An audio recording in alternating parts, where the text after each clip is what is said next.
If you've been paying attention to recent trends in social impact content and campaigns, then what I'm about to describe is probably, unfortunately, very familiar. You're scrolling through your inbox and see a message from an organization you support. But something's not quite right. The subject line reads, "Urgent, we need your support." You open the email only to be bombarded with more fake urgency around hitting an important fundraising deadline, and how you and only you can make that happen, and you just have to donate right now or else the entire organization will fail miserably, and the entire world will come crashing down. I wish I were being overly dramatic in this example, but these exact tactics and fake urgency messaging is becoming more and more common for social causes. What was once contained to political campaigns is rapidly spreading into social impact marketing and appeals. And there's a good reason why. This urgent, fear-based messaging works. It works really well, actually. But what's the long-term cost? I can't tell you how many brands I've reluctantly unsubscribed from over the last couple of years. Organizations I care deeply about, that are doing genuinely good work and creating important impact for the world. But these organizations all fell into a transactional marketing trap. And this fake urgency approach is only one of the many transactional marketing traps we're seeing social impact brands fall for today. Although this particular trap seems pretty obvious and easy to avoid, there are many others that are way less obvious but equally insidious. In today's episode, we're making the case for a different approach to your marketing. A case for playing the long game, and a passionate argument against short-sighted transactional marketing. The antidote to transactional marketing, this long game approach, is brand building. Brand building is supported on a foundation of respect, honesty, integrity, and value creation for your community. And when you embody a brand building philosophy for your social impact content and campaigns, you'll build a fierce and loyal community of advocates and ambassadors for your mission. In today's episode, we cover why this shift into transactional marketing is becoming more common, different transactional marketing traps and the problems they create, and how you can embody a brand building approach to create deeper, lasting support with your community. Let's get to it.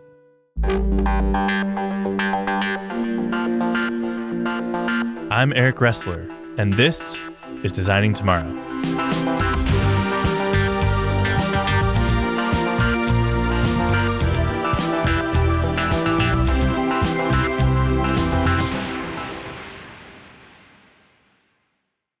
What's driving this growing adoption of transactional marketing practices in the first place? Although it might not feel like it, marketing hasn't always been this way. Organizations used to take a much more brand-forward approach to marketing. And although there's always been different forms of transactional marketing at play, they were usually supported by larger brand-building strategies. And that all changed when more and more of our interactions with brands started happening through digital platforms and channels. Suddenly, marketers had exponentially more data and metrics, providing detailed insights around which campaigns, messages, and approaches to their marketing were converting and driving engagement with their audience. This had been the holy grail for marketing since before the Mad Men era of big advertising. You've probably heard the famous quote by John Wanamaker, who once said, "Half the money I spend on advertising is wasted. The trouble is, I don't know which half." So all of this data and metrics is great, right? Not entirely. Over time, marketers have become hyper-focused on these metrics, A/B testing every element of their campaigns, optimizing every step for conversions, donations, and sales. But this has all gone way too far. Today, our digital culture feels like navigating a precarious maze of transactional marketing tripwires and booby traps. Because slowly but steadily, behind the scenes of this marketer's dream come true, the experience and relationship we have with most brands today feels transactional, extractive, and sometimes even straight up dishonest. And unfortunately, social impact organizations are a part of this growing problem. Facing the challenges posed by the attention economy, we've been trained to focus primarily on short-term performance metrics at the micro-campaign level. But we're losing sight of the larger trends. Public trust with philanthropy and social impact brands are down. Giving is down across the board. Conscious consumers are growing skeptical of the authenticity of impact-driven brands and marketing. And when your social impact marketing isn't approached from a brand building philosophy, you're not just missing out on growing and activating your community of supporters, you might be actively driving them away.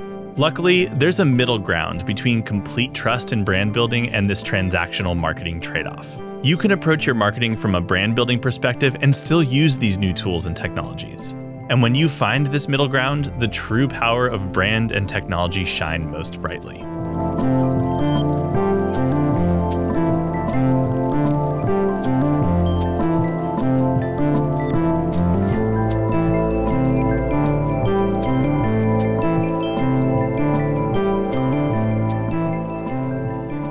Now that we've covered some of the reasons why transactional marketing is a growing problem in and out of the social impact space, let's break down some of the common transactional marketing traps we see and why they are so problematic over the long term. Number 1, fake urgency. We've already illustrated an extreme example of fake urgency earlier in this episode, but it's worth revisiting again briefly. Communicating a sense of urgency is a very effective way to drive action for your community. People want to step up and help out when it matters most, and when something big is on the line. And when you have a truly urgent need or call to action, by all means, share that with your community. But when everything is urgent all the time, it waters down your message, and your community will quickly begin to question if your appeals are truly urgent at all. Then, when you do have an authentically urgent need, you've lost your credibility and opportunity to elevate that ask or call to action above the noise you've created by your own doing. Fake urgency at its core is a dishonest practice and rightfully damages your reputation as a brand. Number 2, fear-based messaging. Fear is a strong human emotion and one of the most powerful psychological shortcuts to driving action. And fear-based messaging is a very common transactional marketing tactic used to capture and convert attention in social impact content and campaigns. But just like with fake urgency, when you oversaturate your content with fear-based messaging, it ultimately starts to hurt your brand reputation and relationship with your community. It's okay and important to talk about the problem you're working to solve. And educating your community about this problem in new and creative ways is a great content strategy. But if you do this from a fear-based approach without countering that with optimism, hope, and stories of progress, you're ultimately telling a story counter to your goals. If your audience only hears about how big the problem is and how it's growing, they aren't learning about how your organization is creating positive change and meaningful impact. You look like you're not doing your job. People want to support organizations that are making a true and tangible difference. Make sure your content doesn't lean too fear-based and communicate the opposite message. Number 3, a high ask to give ratio. Have you ever donated to a nonprofit or purchased from a social enterprise only to be asked to donate or buy again right away? Just like any brand, you ultimately need to deliver true value to your community. That value can show up in many ways as a social impact brand. The ultimate goal, of course, is to deliver value in the form of measurable impact for your mission. But there are small but powerful ways to deliver value along the way. As a social impact organization with learned experiences and expertise within your category, you're uniquely positioned to provide valuable insights and lead the conversation with your community. From stories of impact, to educational content about your issue area, to trends and opinions from your team that communicate your point of view, you have an opportunity to provide valuable content to your audience. Of course, you also need support from your audience, from donations to purchasing products, to sharing stories, to spreading the word, to taking action. Activating and engaging your community is a critical element to your social impact strategy and operating model. The big idea here is to pay careful attention to your give-to-ask ratio. Just like any healthy relationship, you have to reach a mutually beneficial and respectful balance and an equal exchange of energy and value. Generally, we're big fans of targeting a 3-to-1 give-to-ask ratio in your content strategy.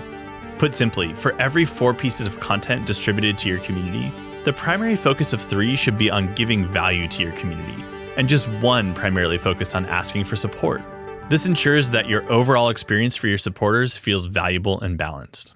Number 4, truth bending and misinformation. Although this is most common with political campaigns, other social impact brands are not immune to it. Of course, straight-up misinformation is dishonest and never worth it in the long run. But there are many more subtle traps to watch out for here too. Exaggerating your impact or taking credit for work or progress that was a collaborative effort are more common forms of truth bending that we see. Fake urgency again falls under this category. So do performative campaigns and appeals, where the focus is on the appearance of impact that isn't backed by authenticity. Another less discussed form of this is hiding your failures or sweeping lack of progress or impact under the rug. In today's culture where information and truth are democratized, it's more important than ever for brands to act with respect, honesty, and transparency. Brands who embody this philosophy stand out and earn loyal support from their community. Number 5, transactional, low-effort content. Sometimes we all feel like we're just feeding the never-satisfied content machine. hitting a certain cadence, having a presence on all the different channels and platforms, including every little thing that happened this month in the monthly newsletter. Creating and distributing content is half the battle. But if you're putting out low effort, uninspired, dull content, you're basically just checking off the boxes instead of realizing the true potential for effective brand building through content-focused marketing. Look, you've got to start somewhere, and consistency is critical for your content marketing to work. But you owe it to yourself and your community to ensure that you're generating content that's truly valuable, inspiring, creative, and effective. Otherwise, you're just adding noise to the ever-growing stream of low-value content and wasting everyone's time and energy. When you consider it this way, it's a disrespectful action that can tarnish your brand reputation over time. Number 6, unethical storytelling. By now, you've probably heard plenty of people preach the benefits of impact storytelling as a cornerstone of your content strategy. And there's a good reason for it. Effective storytelling, rooted in human connection and emotion, is a proven strategy for capturing attention and growing support for your movement. But even storytelling can become transactional or even extractive if you aren't considering how you are approaching it with your community. Often when helping people who are facing hardships, struggles, or societal inequities, the stories that you share are highly personal, emotional, and even traumatic. And beyond that, these stories aren't yours. They don't belong to you. So when you're asking individuals affected by these hardships, even individuals you may have helped, it's your responsibility to do so ethically. This starts with an acknowledgement that these stories are not yours and that they have value. If someone agrees to share a story, they're giving you something of value, and that value should be repaid. This might be a financial reimbursement or other forms of value exchange from your organization. You should also consider building expertise and training for your team for trauma-informed approaches to soliciting stories from your community. Sometimes even the act of telling these stories can re-trigger or perpetuate traumatic experiences. Human-centered, emotional storytelling is a powerful and important pillar of your content strategy. Just be sure to approach it respectfully and empathetically with your audience, or you risk becoming transactional and extractive, even if that's not your intention. These are just some of the common transactional marketing traps that we see. Once you've trained to be on the lookout for them, you'll start to see just how prevalent they've become in our digitally driven culture. But if transactional marketing isn't the right long-term solution, how does brand building nurture meaningful relationships and support for your cause? And how can you adopt a brand building approach to your social impact content and campaigns? Let's find out.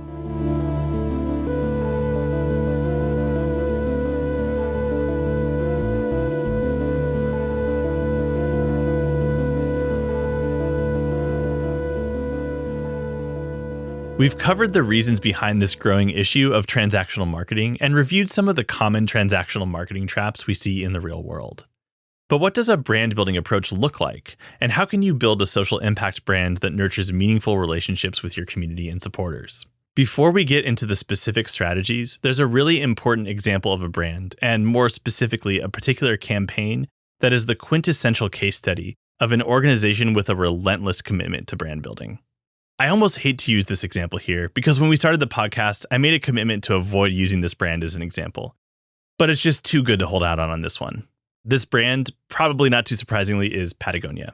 I know, a poster child of social impact brands, a go-to example, but for good reason.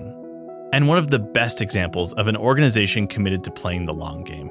From the beginning, they've been focused on sustainability in all meanings of the word. Skipping short-term gains to live by their founding values, they're almost rebellious in their commitment to pioneering new approaches in the fashion and apparel industry, an industry notorious for wasteful practices and unapologetic transactional marketing. Patagonia has many different brand building strategies they've used and continue to use to power a die-hard, maybe even cult-like level of support. I could talk about their Wornwear program, which allows customers to repair, trade in, or buy used Patagonia gear to help reduce the amount of clothing going to the landfill. Or their Patagonia Provisions product line, which produces sustainable, adventure-ready foods to fuel your next big outdoor expedition. Or their broader commitment to sustainability, sourcing, inventing, and championing high-quality, lasting products that hold up in everyday life and the natural elements. But the specific campaign I want to cover is an even better example. And it's probably one of the most brilliant marketing campaigns of our modern era. In 2011, Patagonia placed a full-page ad in the New York Times. The ad featured a simple photo of a Patagonia jacket covering the entire page, crowned by the provocative headline that read, "Don't buy this jacket." The brilliance of this campaign is that it's so perfectly aligned with their values and culture as a brand. It boldly and confidently communicates a message that defies transactional marketing norms. And the chef's kiss?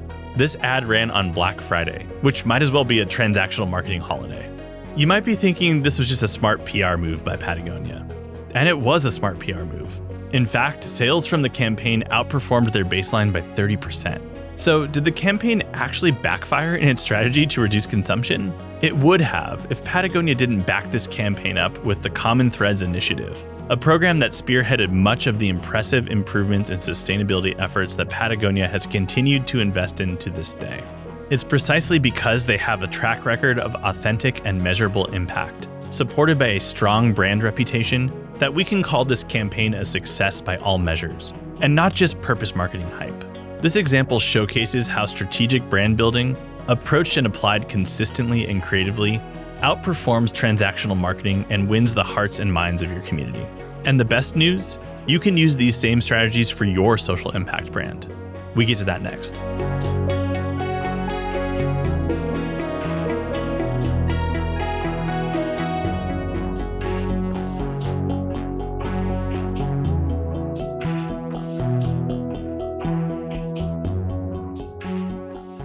Most of us aren't in a position to market like Patagonia, but that doesn't mean you can't adopt a brand building approach to your social impact content and marketing strategy. Let's cover some practical and actionable steps you can take for your social impact brand.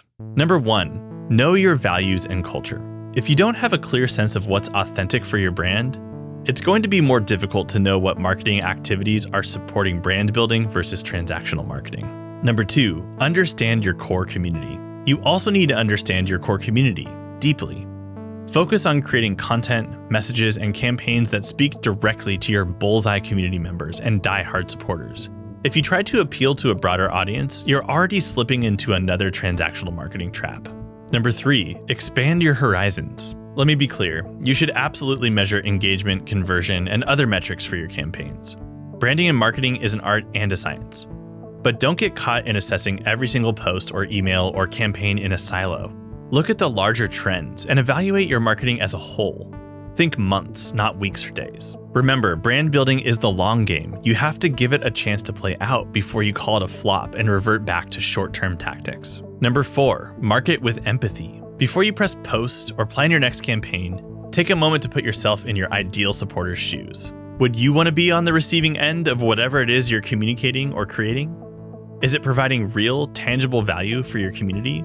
Or is it just adding more noise to our overflowing content streams and channels? Number 5, remember that brand building is continuous. Every choice you take, every action you make, is either strengthening or diluting your brand message and reputation. More than ever, brands and individuals are pumping out low-effort, transactional content and marketing to feed the content machine.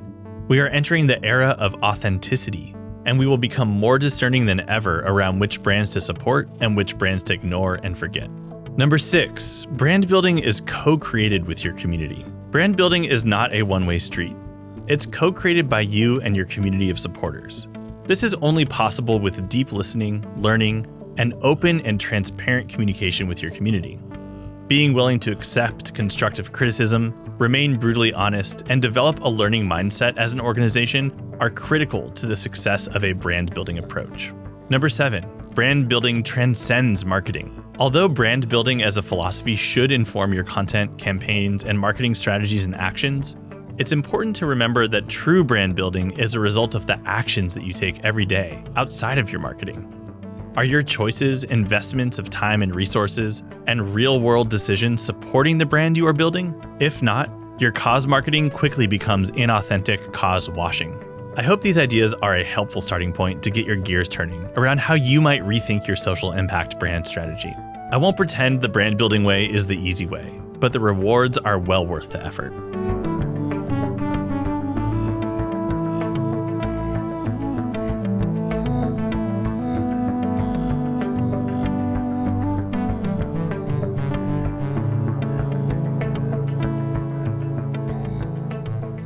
Today, we explored the important distinction between transactional marketing and brand building, the short game versus the long game, a focus on performance versus a focus on partnership. We outlined some of the common transactional marketing traps, from fake urgency, fear-based messaging, and a high ask-to-give ratio, to truth-bending, misinformation, low-effort content, and unethical storytelling. We studied best-in-class brand-building strategies through Patagonia's Don't Buy This Jacket campaign and their relentless commitment to authenticity to their community.